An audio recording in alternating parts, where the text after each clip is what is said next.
ದಕ್ಷಿಣ ಕನ್ನಡ ಜಿಲ್ಲೆಯಲ್ಲಿ ಕೋವಿಡ್ ನಿಯಂತ್ರಣಕ್ಕೆ ಗಂಭೀರ ಪ್ರಯತ್ನಗಳು ನಡೆಯಬೇಕಾಗಿದೆ. ನಗರಸಭೆ ಮತ್ತು ಗ್ರಾಮ ಪಂಚಾಯತ್ ಮಟ್ಟದಲ್ಲಿ ಕೋವಿಡ್ ನಿಯಂತ್ರಣ ಮತ್ತು ಹೆಚ್ಚಿನ ನಿಗಾ ವಹಿಸಬೇಕು. ಕೋವಿಡ್ ನಿಯಂತ್ರಣ ವಿಚಾರದಲ್ಲಿ ಕರ್ತವ್ಯ ಲೋಪ ಎಸಗಿದ ಅಧಿಕಾರಿಗಳನ್ನು ಸೇವೆಯಿಂದ ಅಮಾನತು ಮಾಡಲಾಗುವುದೆಂದು ದಕ್ಷಿಣ ಕನ್ನಡ ಜಿಲ್ಲಾಧಿಕಾರಿ ಡಾಕ್ಟರ್ ಕೆ.ವಿ. ರಾಜೇಂದ್ರ ಅಧಿಕಾರಿಗಳಿಗೆ ಎಚ್ಚರಿಕೆಯನ್ನ ನೀಡಿದರು. ಅವರು ಪುತ್ತೂರು ತಾಲೂಕು ಪಂಚಾಯತ್ ಸಭಾಂಗಣದಲ್ಲಿ ಕೋವಿಡ್ ನಿಯಂತ್ರಣ ಕುರಿತ ಪರಿಶೀಲನಾ ಸಭೆಯಲ್ಲಿ ಮಾತನಾಡಿದರು. ಗ್ರಾಮ ಪಂಚಾಯತ್ಗಳಲ್ಲಿ ಆಡಳಿತ ಮಂಡಳಿಗಳಿಲ್ಲ. ಗ್ರಾಮ ಪಂಚಾಯತ್ಗಳಿಗೆ ನೇಮಕಗೊಂಡಿರುವ ಆಡಳಿತಾಧಿಕಾರಿಗಳು ಆರೋಗ್ಯ ಇಲಾಖೆ, ಪೊಲೀಸ್ ಇಲಾಖೆ, ಕಂದಾಯ ಇಲಾಖೆಯ ಸಹಕಾರದೊಂದಿಗೆ ತಮ್ಮ ಕಾರ್ಯವ್ಯಾಪ್ತಿಯಲ್ಲಿ ಕೋವಿಡ್ ನಿಯಂತ್ರಣ ಕ್ರಮಗಳ ಕುರಿತು ಕ್ರಮಗಳನ್ನು ತೆಗೆದುಕೊಳ್ಳಬೇಕು ಎಂದು ಹೇಳಿದರು.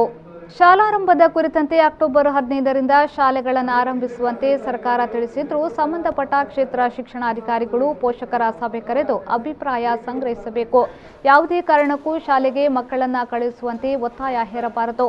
ಸರ್ಕಾರಿ ಮತ್ತು ಖಾಸಗಿ ಶಾಲೆಗಳಲ್ಲಿ ಸ್ಯಾನಿಟೈಸೇಷನ್ ಮತ್ತು ಸಾಮಾಜಿಕ ಅಂತರ ಕಾಪಾಡುವ ನಿಯಮವನ್ನು ಕಟ್ಟುನಿಟ್ಟಾಗಿ ಪಾಲಿಸಬೇಕು.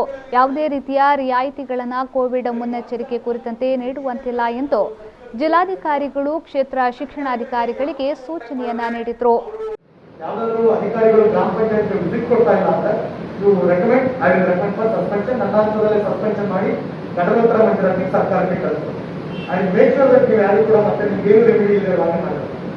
ಇಟ್ಸ್ ನಾಟ್ ನೋಡಿ, ಒಂದು ಲಾಸ್ಟ್ ಟೈಮ್ ಅಲ್ಲಿ ಬಂದಾಗಲೂ ಕೂಡ ನಾನು ಎಲ್ಲರಿಗೂ ಕೂಡ ಯಾವ ರೀತಿ ಡೈರೆಕ್ಷನ್ಸ್ ಅನ್ನ ಹೇಳಬೇಕು ಅಂತ ಹೇಳಿ ಹೋಗ್ತೀನಿ.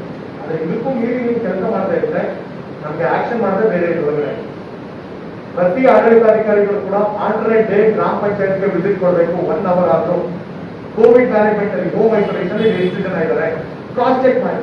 ಹೇಗೆ ನನಗಂತ ಮಟ್ಟಿಗೆ ಕೆಲವೊಂದು ಗ್ರಾಮ ಪಂಚಾಯತಿಯಲ್ಲಿ ಮಾತ್ರ ಜಾಸ್ತಿ ಜನ ಬಿಟ್ಟರೆ ಎಲ್ಲರೂ ಕೂಡ ಒಂದು 10% ಪೇಷಂಟ್ಗಳ ಜೊತೆ ಫೋನಲ್ಲಿ ಮಾತಾಡೋದು, ಹೇಗಿದ್ದೀರಾ, ಆರಾಮಿದ್ದೀರಾ, ನಿಮ್ಗೆ ಎಲ್ಲ ಟ್ರೀಟ್ಮೆಂಟ್ ಸಿಕ್ಕಿದೆಯಾ, ಏನಾದ್ರು ಭಯ ಇದೆಯಾ ಅನ್ನೋ ಒಂದು ಮಾತು ಕೇಳಿದ್ರೆ ಅಲ್ಲಿಗೆ ಪ್ರತಿ ಕೆಲಸನೂ ಕೂಡ ಚೀಫ್ ಸೆಕ್ರೆಟರಿ, ಡಿ.ಸಿ ಅವರು, ಹೆಲ್ತ್ ಡಿಪಾರ್ಟ್ಮೆಂಟ್, ಡಿಎಚ್ಒ ಮಾಡೋದಕ್ಕೆ ಆಗಲ್ಲ.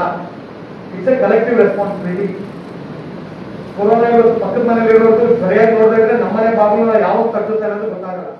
ಸಭೆಯಲ್ಲಿ ಪುತ್ತೂರು ಶಾಸಕ ಸಂಜೀವ ಮಠಂದೂರು, ಪುತ್ತೂರು ಉಪವಿಭಾಗಾಧಿಕಾರಿ ಡಾಕ್ಟರ್ ಯತೀಶ್ ಉಳ್ಳಾಲ್, ಪುತ್ತೂರು ಎಎಸ್ಪಿ ಲಖನ್ ಸಿಂಗ್ ಯಾದವ್, ಪುತ್ತೂರು ತಹಶೀಲ್ದಾರ್ ರಮೇಶ್ ಬಾಬು, ಪುತ್ತೂರು ತಾಲೂಕು ಪಂಚಾಯತ್ ಕಾರ್ಯನಿರ್ವಹಣಾಧಿಕಾರಿ ನವೀನ್ ಕುಮಾರ್ ಭಂಡಾರಿ ಮೊದಲಾದವರು ಹಾಜರಿದ್ದರು.